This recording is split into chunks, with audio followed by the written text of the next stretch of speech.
నమస్తే, welcome to Suman TV. నేను మీ విష్ణు. ప్రస్తుతంతో పాటు certified investment advisor E.Rama Ramakrishna గారు ఉన్నారు. వారితో మాట్లాడదాం. సార్ నమస్తే. సార్ నమస్తే అండి. E.Rama రామకృష్ణ గారు, ఈ క్రిప్టో కరెన్సీకి సంబంధించి ఒక వీడియో చేద్దాం అనుకుంటున్నా ఇవాళ. ఏంటి అసలు క్రిప్టో పరిస్థితి? 2021ని క్రిప్టో గోల్డెన్ ఇయర్గా చెప్పుకోవచ్చు. అండ్ 2022లో ఏమైంది అర్థం అవ్వట్లేదు. కానీ ఈ క్రిప్టోకి సంబంధించిన వార్తలు, ఈ క్రిప్టోకి సంబంధించిన డిస్కషన్స్ కూడా ఎక్కడా నడవట్లేదు. 2021లో చూసినట్లయితే ఈ పెద్ద పెద్ద సినిమా యాక్టర్లు, స్టార్ క్రికెట్ ప్లేయర్లు కూడా ఈ క్రిప్టోకి సంబంధించిన అడ్వర్టైజ్మెంట్స్ ఈ పేపర్లలో, తర్వాత టీవీలో కూడా అప్పుడు వేయడం జరిగింది. వాళ్ళు కూడా దాన్ని కొంత ప్రమోట్ చేయడం జరిగింది ఆ క్రిప్టో ఎక్స్చేంజ్ల గురించి.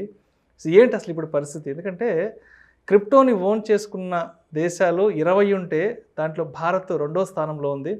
ఆల్మోస్ట్ భారత్లోనే 1.5 మంది ఈ క్రిప్టో మీద చేస్తున్నారు. ఇప్పుడు ఏంటి పరిస్థితులు క్రిప్టో గురించి? అంటే గత బడ్జెట్లో ఎప్పుడైతే ట్యాక్స్ విధానాన్ని మొదలుపెట్టిందో ఇండియన్ గవర్నమెంట్, అప్పటి నుంచి క్రిప్టోలో చేయొచ్చు అనే ధైర్యం అందరికీ వచ్చిందండి. క్రిప్టోని ఒక అసెట్ క్లాస్గా గుర్తించడం జరిగింది. సో గతంలో సీక్రెట్గా లేకపోతే భయంగా చేసే ట్రేడర్స్ లేకపోతే ఇన్వెస్టర్స్ అందరూ కూడా అఫిషియల్గా చేసుకోవడం మొదలుపెట్టారు. ఎప్పుడైతే ఈ బడ్జెట్లో ప్రతిపాదనలు వచ్చాయో, ట్యాక్స్ విధానంలోకి తీసుకొచ్చారో క్రిప్టో ఆదాయాన్ని, వెంటనే ఈ క్రిప్టో ఎక్స్చేంజెస్ వెలుగులోకి రావటం, మనం కొన్ని ఎక్స్చేంజెస్ ఇండియాలో స్టార్ట్ అవ్వడం, ఆ ఎక్స్చేంజ్లకి పెద్ద పెద్ద స్టాక్ ట్రేడర్స్ కానీ లేకపోతే ఫిల్మ్ స్టార్స్ కానీ మీరు అన్నట్లు వీళ్ళందరూ కూడా వాటికి అడ్వర్టైజ్మెంట్స్ ఇవ్వటం, తర్వాత ఆ అడ్వర్టైజ్మెంట్స్ని కూడా బ్యాన్ చేయడం జరిగింది. అంటే అడ్వర్టైజ్మెంట్స్ అలా పబ్లిక్గా ఇవ్వద్దని చెప్పేసి, ప్రమోట్ చేయొద్దని, అలా అవన్నీ చూసాం. సో ఒక్కసారిగా ఈ 2022లో ఒక్కసారిగా క్రిప్టో వేవ్ అనేది ఇండియాలో చూసామండి. అంటే ఒక విషయం మనం గుర్తించినట్లయితే 2021లో ఆల్ టైమ్ హైలో క్రిప్టోలు ట్రేడ్ అయినాయి. అంటే బిట్కాయిన్ 65,000 స్థాయి దాటడం ఇవన్నీ మనం చూసాం.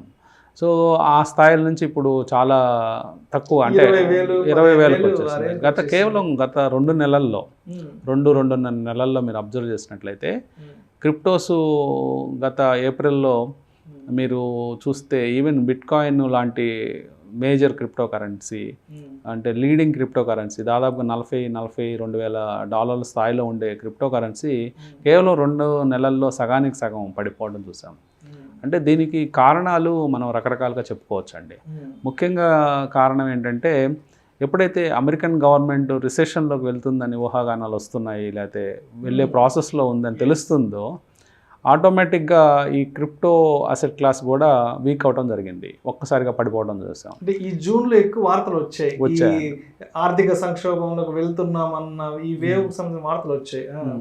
సో మనం ముఖ్యంగా తెలుసుకోవాల్సింది ఏంటంటే, క్రిప్టో అసెట్ క్లాస్ అనేది ఇంకా కొత్త అసెట్ క్లాస్గానే మనం గుర్తించాలి. అంటే లేటెస్ట్ అసెట్ క్లాస్గా గుర్తించాలి. గతంలో కొన్ని వేరే అసెట్ క్లాసెస్ అన్నీ కూడా, అంటే గోల్డ్ కావచ్చు, లేకపోతే ఎఫ్డీస్ కావచ్చు, లేకపోతే స్టాక్ మార్కెట్స్, ఇవన్నీ కూడా పాత తరానికి అందరికీ తెలిసిన అసెట్ క్లాసెస్ ఇవి. ఆ అసెట్ క్లాసెస్లో 20% కరెక్షన్ వస్తేనే ప్రజలందరూ బెంబేలు ఎత్తిపోతూ ఉంటారు. అట్లాంటిది ఇది కొత్త తరహా అసెట్ క్లాస్ వచ్చినప్పుడు, అది కూడా ఏ గవర్నమెంట్ కంట్రోల్లో లేని అసెట్ క్లాస్ ఇది. సో ఎవరి కంట్రోల్లో లేని అసెట్ క్లాసు, ప్రైవేట్ వ్యక్తుల చేతుల్లో కంట్రోల్లో ఉన్న అసెట్ క్లాస్ అయ్యేటప్పటికి వీటిలో వచ్చే కరెక్షన్స్ కూడా అలాగే ఉంటాయండి. అంటే ఎప్పుడైతే మనం క్రిప్టో కరెన్సీస్ 3,000, 5,000 స్థాయిల నుంచి 65,000 వెళ్ళినప్పుడు ఎలా అయితే వాటిలో బెనిఫిట్ పొందారో, లాస్ట్లో ఎంటర్ అయిన వాళ్ళు అలాగే చేదు అనుభవాలు లేకపోతే నష్టాలు బారిన పట్టడం జరిగింది. అంటే లాభాలు ఎంత ఫాస్ట్గా వస్తున్నాయో నష్టాలు కూడా అంతే ఫాస్ట్గా వస్తున్నాయని మనం గుర్తించాలండి. సో ఈ అసెట్ క్లాస్లో మెయిన్గా మనకు జరుగుతున్న ఇబ్బంది ఏంటంటే, దీంట్లో అందరూ ఎంటర్ కాలేరు. అంటే దీంట్లో కొంత నాలెడ్జ్ ఉండాలి. ఎట్లాంటి క్రిప్టో కరెన్సీస్లోకి ఎంటర్ అవ్వాలి, ఎట్లాంటి వాటిలో ఎంటర్ కాకూడదని తెలుసుకోవాలంటే కేవలం డబ్బు ఉంటే సరిపోదండి. అంటే దానికి సంబంధించిన నాలెడ్జ్ క్లియర్గా ఉండాలి. అలాగే ఐటీ, అంటే కంప్యూటర్ లిటరేట్స్ అయి ఉండాలి. కంప్యూటర్స్ని బాగా ఉపయోగించగలగటం, అంటే దాంట్లో ఎంట్రీ ఎగ్జిట్ చాలా ఈజీ కాదు. అంటే ఒక ఎక్స్చేంజ్లో ఒక కరెన్సీ కొని, ఒక క్రిప్టో కరెన్సీ కొని, ఒక వ్యాలెట్లో కొని, ఆ వ్యాలెట్లో ఉన్న క్రిప్టో కరెన్సీని ఇంకొక ఎక్స్చేంజ్లోకి మూవ్ చేసుకొని అక్కడ మనకు కావాల్సిన కరెన్సీస్లో ట్రేడ్ చేయటం, మళ్ళీ అక్కడి నుంచి విత్డ్రాల్స్ పెట్టుకొని మన వ్యాలెట్స్లో తెచ్చుకొని, అలాగే మన బ్యాంక్ అకౌంట్స్లో తెచ్చుకొని, ఇదంతా ఒక పెద్ద తతంగం. సో ఇది ప్రతి ఒక్కళ్ళు స్టాక్ మార్కెట్ లాగా ఈజీగా ఎంటర్ అయ్యి ఈజీగా ఎగ్జిట్ అయ్యే అవకాశం లేదు. సో దీంట్లో చాలా కొత్త తరహా పదాలు అవన్నీ ఉంటాయి, టోకెన్స్ అని, కాయిన్స్ అని. ఇవన్నీ విన్నప్పుడు ఏది మంచిది ఏది చెడ్డది అని అవగాహన తెచ్చుకోవడానికి చాలా టైం పడుతుందండి. అంటే వీటిల్లో మనం అన్ని కాయిన్స్లో ఇన్వెస్ట్ చేయలేము, అట్లాగే అన్ని టోకెన్స్లో ఇన్వెస్ట్ చేయలేము. వాటి గురించి సమాచారం కూడా పూర్తిగా ఉండదు. సో ఇది ఒక వేలం వెర్రిగా కొనటం అమ్మటం చేస్తూ ఉంటారు. సో ఒకేసారి పెరగటం జరిగింది, అలాగే ఒకేసారి పడిపోవడం జరిగింది. ఈ ఈ పడిపోవటం, ఈ ప్రాసెస్ అనేది కేవలం మనం ఒక రిసెషన్కే ఆపాదించలేం. అదే టైంలో ఎప్పుడైతే క్రాష్ అనేది ఫాస్ట్గా జరిగిందో, ఏప్రిల్ నుంచి ఈ 2 నెలల్లో ఫాస్ట్గా జరిగిందో, చాలా ఎక్స్చేంజెస్ కూడా ఎగిరిపోవడం జరిగింది ప్రపంచవ్యాప్తంగా.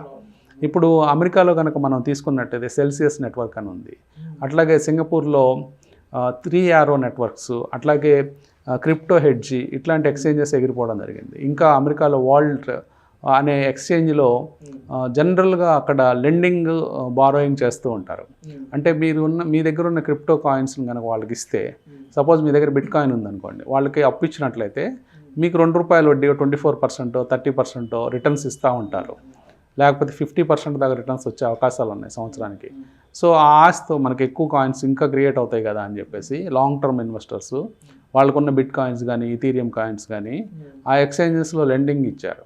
ఇచ్చినప్పుడు ఆ ఎక్స్చేంజెస్ క్లోజ్ అయిపోయినాయి. అంటే వీళ్ళ కాయిన్స్ మళ్ళీ వెనక్కి వస్తాయో రావో తెలియదు. సో ఇవన్నీ కూడా సమస్యలు ఉన్నాయండి. ఇలాంటి సమస్యలు ఒకేసారి, అంటే ఎప్పుడైతే కాయిన్స్ కొలాప్స్ అయిపోయినాయో ఈ సమస్యలన్నీ ఒకేసారి తలెత్తినప్పుడు అందరూ గందరగోళ పరిస్థితుల్లోకి వెళ్ళి నెట్టివేయటం జరిగింది. కాబట్టి ఈ క్రిప్టో కరెన్సీస్ అంటే దాంట్లోకి ఎంట్రీ కష్టము, అలాగే ఎగ్జిట్ కూడా కష్టంలాగా కనిపిస్తుంది. అంటే పులి నోట్లో తలపెట్టినట్టే ఇంకా ఆల్మోస్ట్. అంతే అండి. అంటే మనము అది ఎట్లా తెచ్చుకోవాలో తెలియదు, ఎవరికి రిపోర్ట్ చేయాలో తెలియదు. ఇక్కడ కేవలం మన రిస్క్ మీదే మనం ఆధారపడి మనం ఒక ఎక్స్చేంజ్లో ట్రేడ్ చేస్తాము.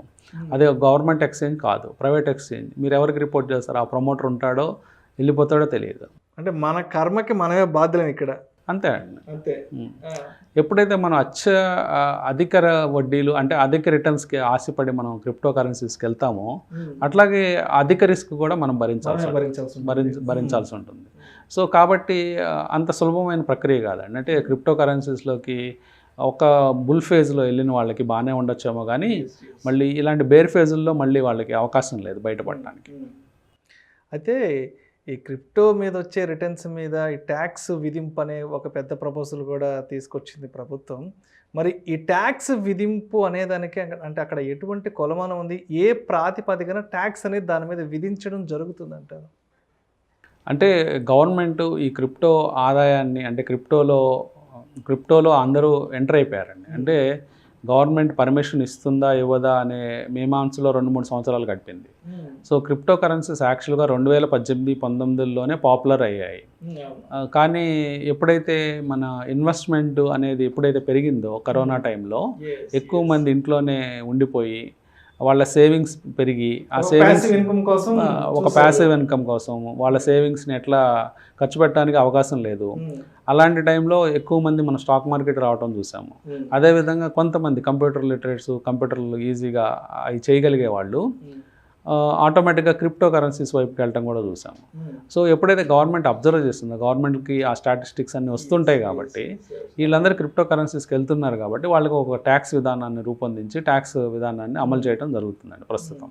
సో ఎప్పుడైతే ఈ ట్యాక్స్ బ్రాకెట్స్లోకి వచ్చాయో, ఒకటేంటంటే అసలు ఎంతమంది ఉన్నారు అంటే పెద్ద హై నెట్వర్త్ ఇండివిజువల్, అట్లీస్ట్ చిన్న ప్లేయర్స్ ₹5,000 లేకపోతే ₹1,00,000 పెట్టేవాళ్ళు, ట్యాక్స్ ఫైల్ చేయని వాళ్ళు, వాళ్ళ గురించి గవర్నమెంట్కి డేటా ఉండకపోవచ్చేమో, కానీ ఇంకా పెద్దవాళ్ళందరి గురించి డేటా ఈజీగా దొరికే అవకాశం ఉంది.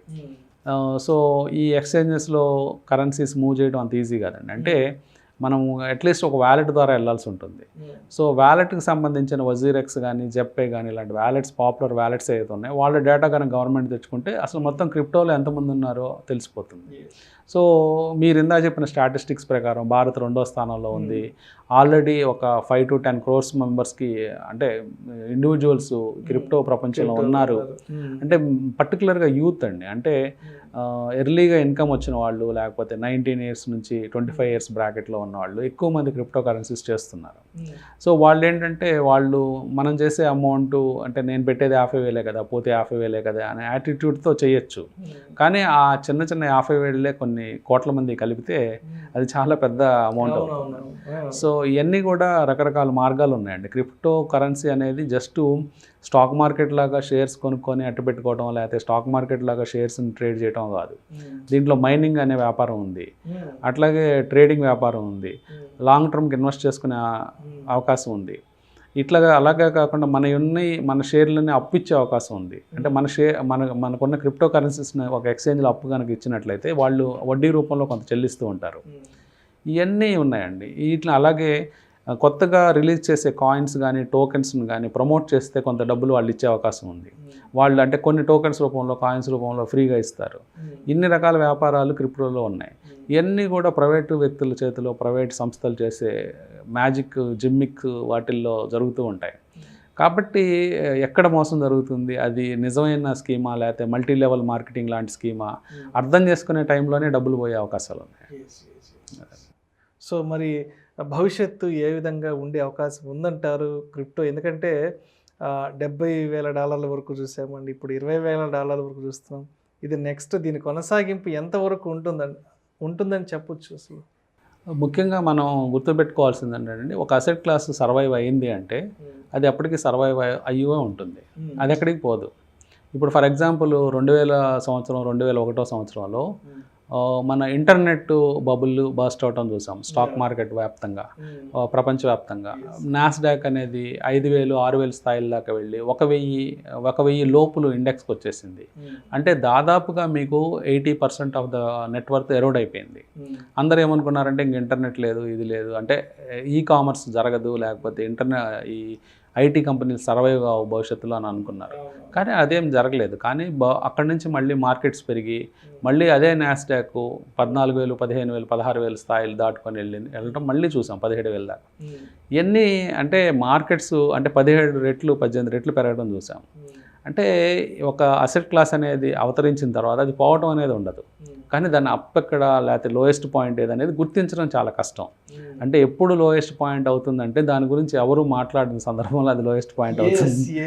అంటే ఒక టీవీలో కానీ, ఒక మీడియా సంస్థలో కానీ, సోషల్ మీడియాలో కానీ ఎవరు మాట్లాడిన సందర్భంలో ఉండే ప్రైసే లోయెస్ట్ పాయింట్కి రికార్డ్ అవుతుంది. ఆ టైంలో దాన్ని ఎవరు ఇన్వెస్ట్ చేయరు. మళ్ళీ అక్కడి నుంచి పెరిగిపోయిన తర్వాత ఈ అసెట్ క్లాస్ ఇక్కడ నుంచి అక్కడికి పెరిగిందని మనం మాట్లాడుకోవడమే కానీ డిస్కషన్స్ ఎక్కువ ఉంటాయి, కానీ రియల్గా అక్కడ ఇన్వెస్ట్ చేసేవాళ్ళు పర్సంటేజ్ చాలా తక్కువ ఉంటుంది. అక్కడ పార్టిసిపేట్ చేసేవాళ్ళు లెస్ దాన్ 1% ఉంటారు. ఆ 1% మళ్ళీ అదృష్టవంతులుగా మారుతారు. కాబట్టి పిన్ పాయింట్గా ఇదే లోయెస్ట్ పాయింట్ లేకపోతే ఇదే హైయెస్ట్ పాయింట్ అనేది ఎవరు చెప్పలేరండి. Right. Thank you sir. Thank you so much E.Rama Krishna గారు. ఒకప్పుడు క్రిప్టో పరిస్థితి ఎలా ఉండింది, ఇవాళ క్రిప్టో పరిస్థితి ఏంటి అని, భవిష్యత్తులో కూడా ఏ విధంగా ఉండబోయే అవకాశం ఉందనే అంశం గురించి ప్రేక్షకులకు మేము విశ్లేషణ ద్వారా చాలా క్రిస్టల్ క్లియర్గా ఎక్స్ప్లెయిన్ చేశారు. Thank you so much sir. Thank you అండి.